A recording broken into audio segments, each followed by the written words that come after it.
Tarmo ja Lisbeth on nüüd 2 nädalat söönud seda taimetoitu. Mis te siis mäletate? Mis teile suhu sattus? Mis maitsed ette tulid? No minul on väga elavalt meeles peet, sest muidu ma väga peet ei söö, aga siin on päris hea peet. Mis see tähendab siis, et ei ole läbi keedetud või? Ei, ta on igat moodi olnud, mingi salati sees ja nende pihvide või kotlettide sees ja supi sees ja... See on ilmselt sellepärast, et taimetoitudest ka rauda saaksid. Kus nad seda saavad, nad liha ei söö. Supid on ka kõik hästi head. Mis sa mäletad? No läätsesupp ja eile oli vist mingi brokoliga supp äkki või? Midagi sellist. Ma vaatasin, teil oli brookoli, villkapsa, püresupp. Seda ma mäletan, jah. Ja mingi kõrvitsasupp ja mingid siuksed asjad on olnud ja nad panevad ka mingeid kõrvitsaseemneid ja mingeid päevalilleseemneid sinna peale alati.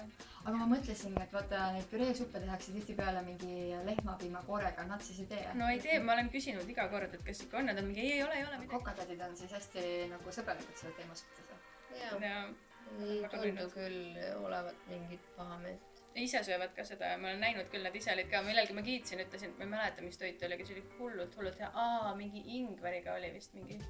See mingi supp. Mingi supp oli, kus oli mingi ingverit ja mingi siukest sees oli hullult hea. Ja siis ma pärast ütlesin neile, et mega nad on mingi ja ise sõits ka seal olid mingi näeme sööme ise ka seda toitu. Ja see oli täpselt siuke, et see oli ka mingi suht alguses, kui see taimetoit tuli ja siis kõik need, kes taimetoit söövad, läksid oma naeratavate nägudega viisid neid tühjasi kausse ära ja siis need kokad kõik naersid ja mingi olid hullult õnnelikud, et ikka õnnestunud söök. Mis need ülejäänud inimesed siis, kes võib-olla ära taimetoitlased söövad liha, muna, piima, kuidas nad nagu selle taimetoidu sissetoomisesse suhtuvad? Ei no nad on ikka hästi paljud on mingi, miks teil on parem toit nii ebaus, aga noh, ma ei tea. Et nagu selles mõttes halvustavalt ei ole keegi suhtunud. Jah, seda ei ole märganud küll. Te olete ise abituriendid. Palju te teate, et keskkoolis on siis üldse neid taimetoidu huvilisi ja veganeid, vegetariaane? No meie klassisest on päris vähe, aga ma olen kuulnud näiteks 10. pidavat olema hullult palju.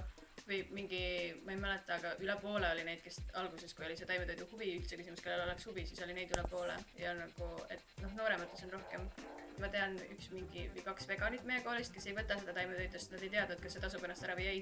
Aga kuna see oli nagu kunagi mingi eelmisel aastal mingi minu väljavõeldud algatus või minu lause üks, et võiks olla, siis ma mõtlesin, et ma ise ikka võtan. Ja nüüd ma olen saanud söönuks alati, nii et... Et sa eeskujulik vegan olla. Jah. Nii et äkki ikkagi võtavad siis nemad ka.